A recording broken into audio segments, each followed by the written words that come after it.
Welcome back to another battle report, folks, and to our series of Kursk games. This is going to be the second battle in the Olkhavtka area.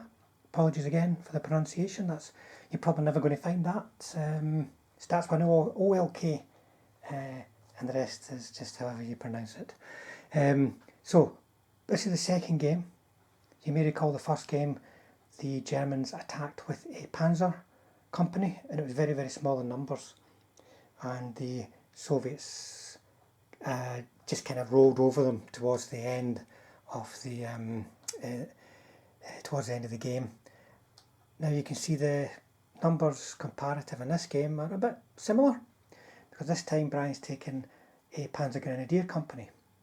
So the Panzer company was light in tanks. This is even more light in tanks, but it's still got some decent anti-tank. It's got, first of all, a sort of core formation, 2 platoons of Panzer Grenadiers, company HQ, and then platoon of 4 75 mils and a platoon of 4 mortars. Please forgive the mix of variants there. I've not quite finished painting all of my mid-war ones. So in support, they've got a mixed Panzer company of 2 Panzer IIIs and a Panzer IV, 3 Marders, 3 Wesps, and a light armoured car company. And this means they can be in a lot more places on the table at once, at the same time. And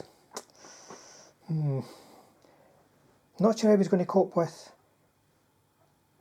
7 T-34s, but we'll see. The Marders, if they stay alive and get the bead on them, they'll smash them to bits, I would imagine. But then to deal with the infantry, anti-tank and so on, he's got the gun platoon, the mortar platoon and the Wesps.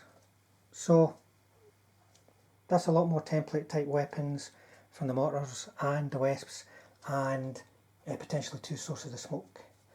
So I'm sticking with the same force, just purely to allow us to see how Brian's Panzer Grenadiers cope with the same list that the Panzer Company went up against.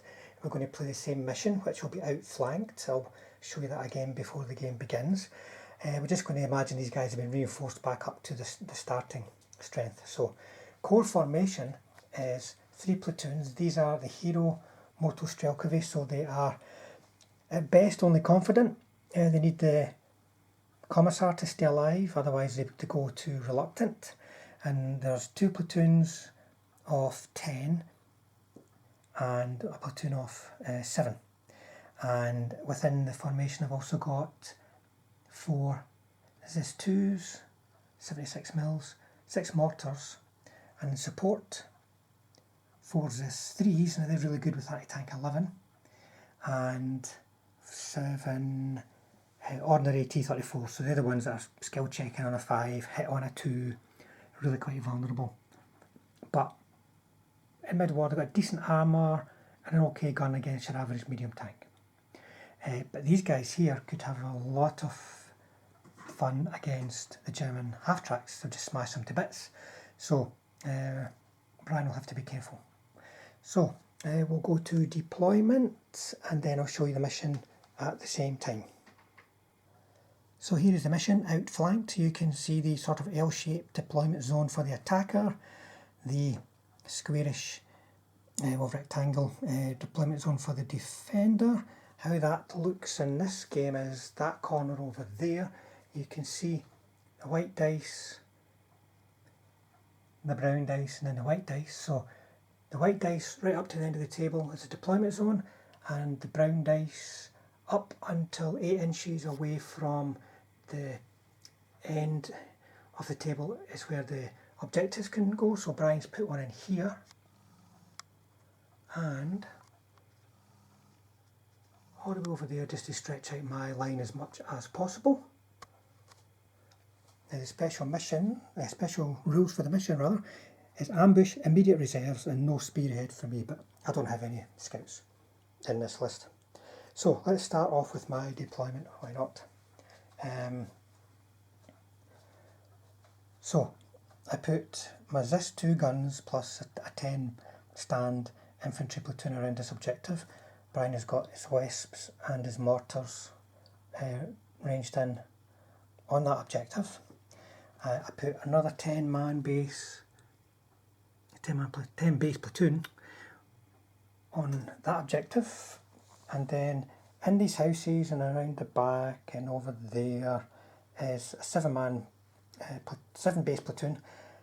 Company command here.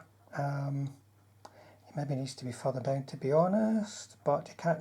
Here he's supporting 2 platoons. Well, there's 2 platoons down there. I'm probably going to move him. And then the mortars in a good firing position. In the last game I had them over here, but this, because of the deployment zone, it's probably a better place for them. They've got more of a reach over here. And then Brian's got this L-shaped zone, so he's got Panzer Grenadier platoon, the gun platoon, the mortars and the Wesps. Then another Panzer Grenadier platoon. Then he's got Marders and the Panzer platoon. Oh, and the Scout platoon sitting over there. If you watched the last game, you'll see there's a very good reason why Brian wants them over there. So, I'll just quickly move my company command. I really had him up there before to spot for the mortars, but he's not needed. The mortars are up on the hill. And I'll come back at the end of turn 1, which will be the Germans. German turn 1. So, the armour cars are just there as a threat. These guys stayed still, so Brian could clobber the anti-tank guns at range, the range beyond which I cannot shoot back. These guys edged up to the wood, stayed still to bombard.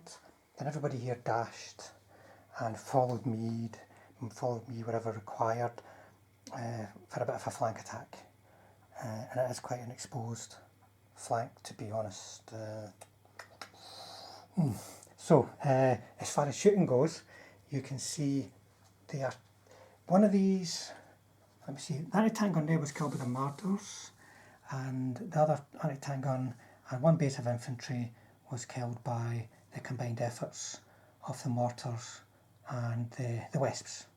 Could have been better, but they were quite good on the saves at times, to be honest. So, 2 pin platoons there. So I've got a hell of a lot of different directions to face. Suddenly not feeling as strong as I was in the last game. So over to me for my turn 1.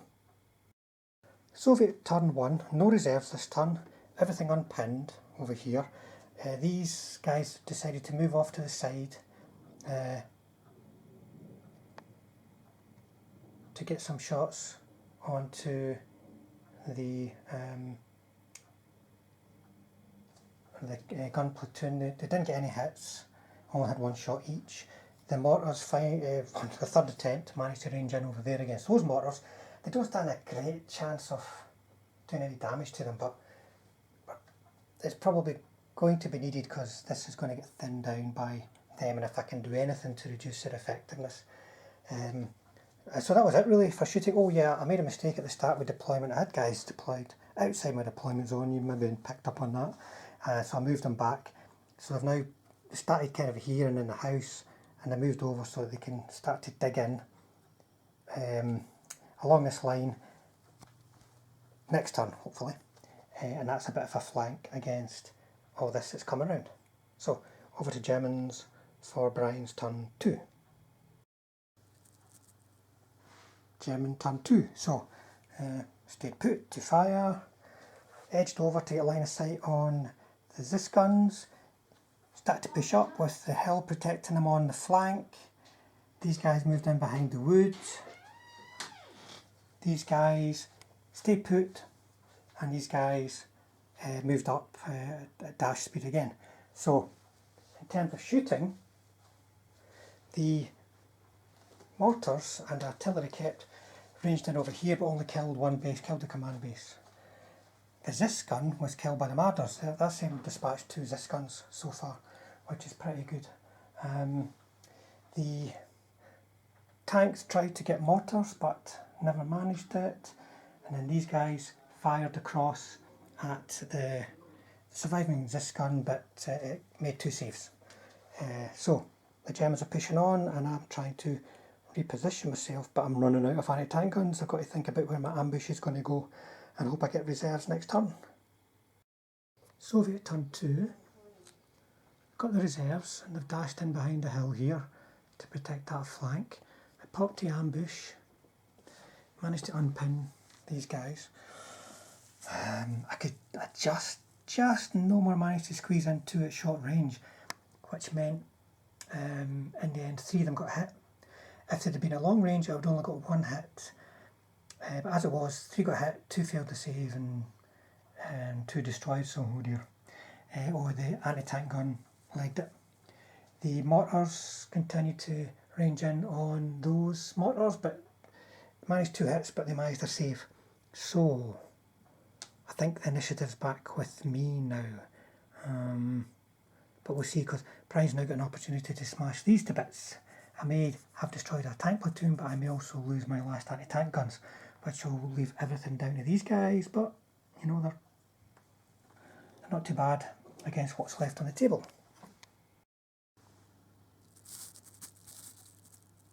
German turn 3. So, the Marders have scooted over to here, heading towards the flank. These guys have hidden behind there a bit. He passed his last stand and moved over. They blitzed up. They did some shooting, but to no effect. The gun platoons stayed on the ground in anticipation of lots of T-34s steaming around the corner. So these guys backed off because they would be quite vulnerable, but they're ready to move up really quick. And then as far as shooting goes, the mortars and Wefts managed to range in, but this turn the only thing they got, but was quite good, was they got one of the ZIS-3 guns. But they're ranged in there now and they can start to hammer those, so I've got to decide if I want to rely on being dug in or get the hell out of there. So there you go. German turn 3, they've got a few setbacks, and you know they've got to be here for about turn 6, or here on or about turn 6. So we'll see what Brian can do to keep the momentum going. Soviet turn 3, the anti-tank guns and infantry unpinned. The T-34s have just edged along a bit, got a wee plan in mind, but I don't want to leave the centre of the table. These are split up a bit, depending on how they might get affected by casualties. It might be a problem for command distance, but it leaves just one of them under the template. This one fired a shot off there and missed. The mortars, once again, didn't cause any casualties on the German mortars. That was about it for me. I'm kind of just holding on to the ground now until Brian come and take it. German turn 4. So the Marders tried to move through the wood, one got stuck. The half-tracks there stayed still. Unfortunately the Panzer 3 ran away, so any chance of Brian putting any real pressure on here, or any pressure on there is kind of gone. These half-tracks are moving around to concentrate on the front, I think. These guys fired, and even though they needed 6s, they had 8 dice, but they managed to get it. Failed it safe, they passed the firepower. And then over here the artillery didn't do anything to the one gun that was still under the template, but killed 2 more bases infantry, so they're thinning out a bit. It means Brian's still got 20 tank guns to deal with, but he probably will, but then I've got these guys in reserve. So we'll see what he can do about that, if anything. Soviet turn 4. Didn't go well for the Germans. So I wanted to get these guys up on the hill in numbers, because they'd gone to ground behind the hedge, but they're not going to have concealment from high ground with low terrain. So I thought there's a chance to jump them. They opened up anyway and killed the anti-tank gun, but you know, I would have had a good go at them. As it was, I just needed close range 5s because of the overworked rule, so I got 3 hits and 3 kills. The anti-tank guns tried to get the Marders, otherwise they just stayed still. The infantry didn't unpin. So I've got a pretty strong position on this hill now, unless we get some miraculous intervention from the Marders, which is possible. I can see me being pretty hard to shake.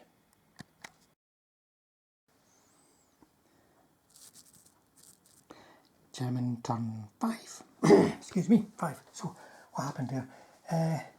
Half tracks moved out, the infantry dismounted, stayed still, moved up instead of trying a cross check, stayed still, moved up.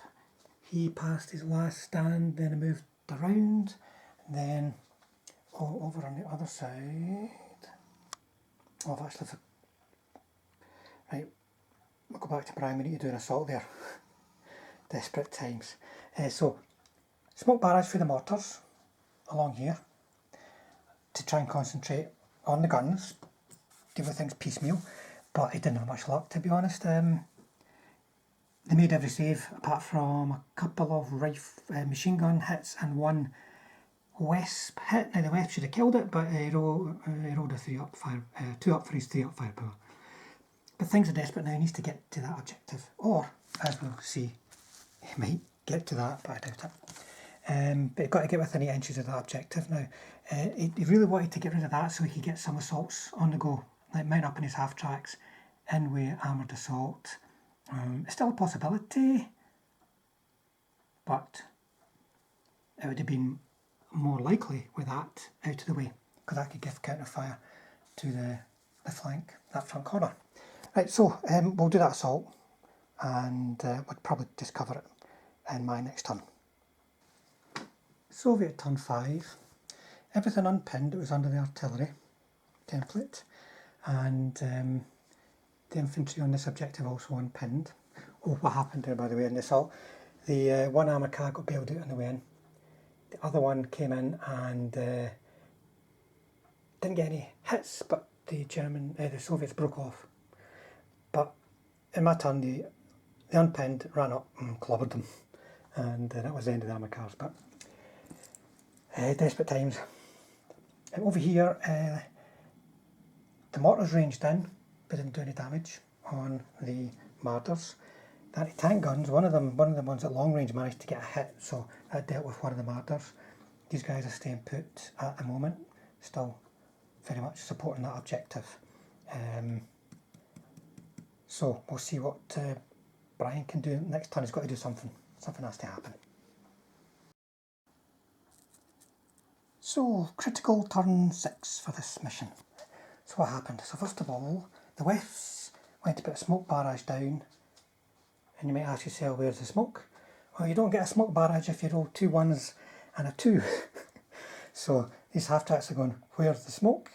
I think it's the half tracks that will be providing the smoke. Anyway, what happened then was tons and tons of shooting and tons of Soviet saves and failed firepowers on the part of Brian's Germans. The Marders shot up on the hill, killed one, bailed one. What you can see here in terms of casualties though all came from the assault phase. These guys moved forward, managed to get in, took 1 casualty on the way in, killed 2 bases, and then even with the company commander there, the Soviets rolled a 1 and a 2, broke off. That gun couldn't get far enough away, and he'd actually tell you what, he'd have to be asked to consolidate them back to their bed. He would have to have moved up to capture that gun. Excuse me. So that got rid of one of there's 3 guns. So he is at least within 8 inches with a couple of platoons in the objective, but there's a hell of a lot of T-34s here. We'll see what happens. Soviet turn 6, and it's quite hard to imagine that turn going any worse for the Germans. First of all, well, that became the smoke screen that we anticipated, but the saves were terrible. Failed 7 3-up saves out of 9 or 10. I failed 6 out of 10, which was just not good at all. And over here, he failed 4 out of 4. 4 out of 4 hits for these riflemen, which leaves the commander there. I can't really see them being able to do anything from here, but we'll see what happens.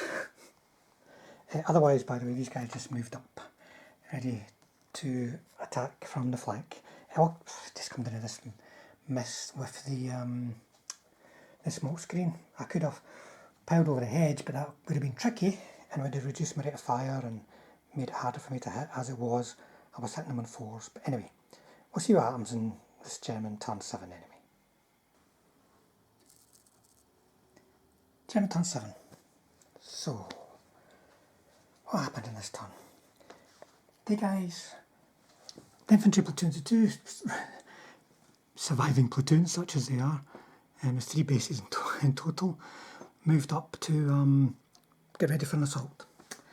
Then, as far as shooting goes, these guys got heavily pinned, but none of them got killed. Oh no, it says 2 got killed on the way in, before they came in, sorry. There was 2 bases killed by submachine gun fire mainly. This got killed by the half-tracks. Then all the artillery concentrated over here, along with the still hanging around gun half-track and the Marders. The Marders managed to bail 1, kill 1. The gun half-track bailed 1, killed 1 by itself.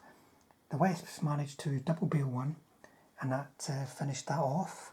And then over here, the Wesps and Mortars combined managed to kill a couple of bases.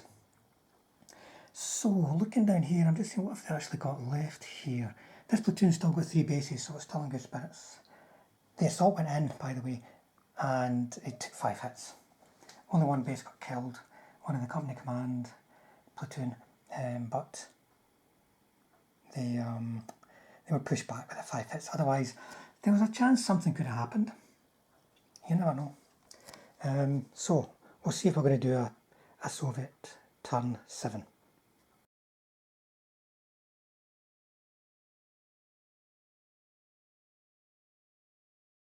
So there you go, folks, that was another Soviet victory, and I'm not surprised in that mission because dependent on terrain, I think it's a really hard one for an attacker to win. The defender's right in that very, very small deployment zone, right on the objectives with the reserves piling straight in to support them.